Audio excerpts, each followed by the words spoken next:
Welcome back to another lesson with me, Mr. B. Part 1 of this unit final starts with an essay, and in this video, we'll overview the outline by looking at some student examples.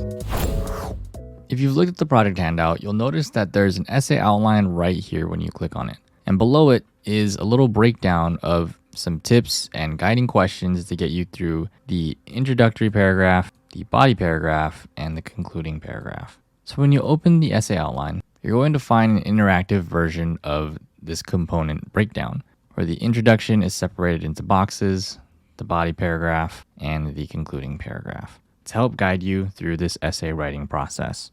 As you did for Mastery Check number 4, you're going to choose one literary movement that you want your paper to focus on. Now, the one you chose for Mastery Check number 4 is not your final decision. That was just a brainstorming activity to get you started on thinking about this introduction and paper itself. You are welcome to choose another one if you want to work on something else. Unlike other literary analysis or persuasive essays, informative explanatory essays are less context and setting based and more delivery and description heavy. When beginning to build your introduction paragraph, reference the following questions and writing prompts. What is American literature? Describe American literature in a sentence or two. What is the importance of its genre? What genres or literature does it cover? Then, define that literary movement. Define and explain which literary movement you're going to write about.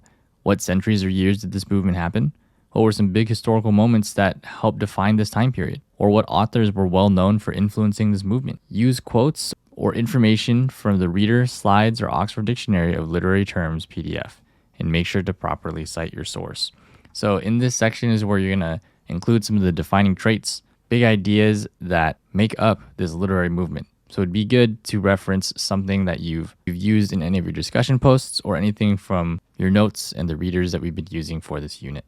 And just to clarify, the goal of these questions is to classify your topic under American literature, as the first question right here is asking you to provide a clear definition of what that literary movement is for a reader who may not understand what you're talking about.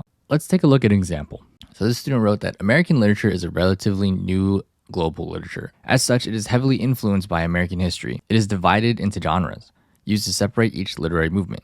This allows readers to sort dozens of authors into one philosophy of writing, which helps lead to an easier understanding of why each author writes. Genres within this canon include Puritanism, Romanticism, Realism, and Modernism. Naturalism is one such genre, an influential one in modern literature and society. It is defined by its display of social and natural environments affecting people. The genre focuses on the lower classes of society, in contrast with its predecessor, Realism, which focused on the upper classes.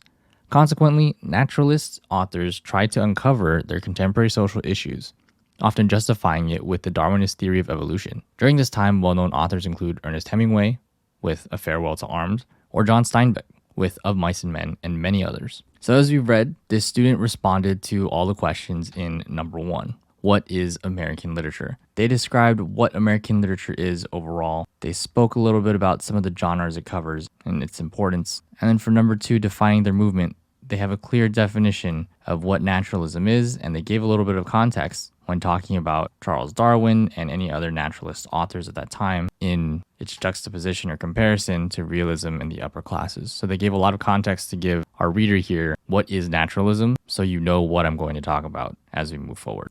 Building off of the previous student's example of naturalism, they wrote that this movement is relevant to today because naturalism helped bring in new forms of story writing that still inspire writers. Stories incorporating natural forces and social conflict are more common than ever before. The lower classes additionally frequently talked about out in the present, as seen in the serialized comic The Walking Dead. So the student has a bit of a smooth transition, right?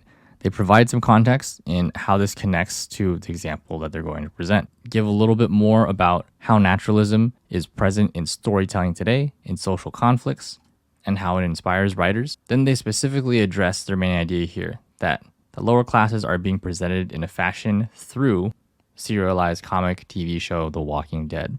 So now we know that their main idea here is going to be about how naturalism looks at the natural forces and social conflicts that are present in today's society through The Walking Dead. This is a different student example of someone who's talking about modernism. And ultimately, what they decided to do is, we can see that they've defined American literature from here all the way to here. And then they begin their definition on modernism. After that, they provide a little bit of context about what modernism is. They get into some historical references here, really bringing home the idea of what was going on during this early 20th century, which ultimately leads to their transitioning point down here, where they discuss how modernism has evolved through time and has broadened the minds for the progressive era. And this is like a very smooth, subtle transition, right? This person is mentioning a lot of big minds or influences in the early 20th century. And then when you look down at the second half of their introduction as they make their way to the thesis statement, they bring home the point that modernism provided a space for minority groups.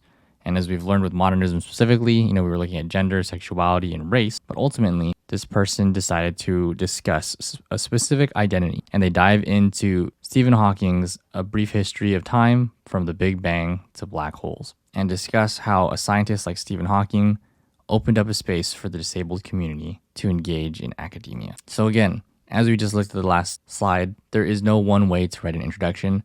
This one is a little longer than the last one that we looked at.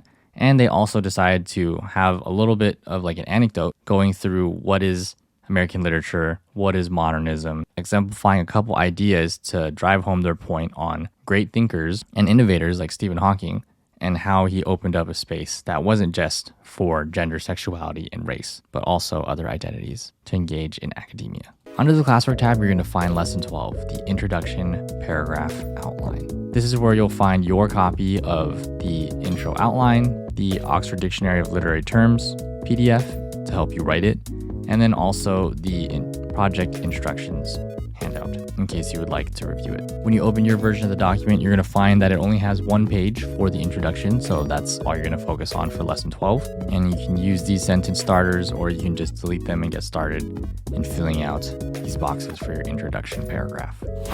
I hope looking at some student examples gave you a better picture of the project expectations. If you still have questions, try asking 3 people before asking me. Thanks for tuning in, and I'll see you in the next one. Peace.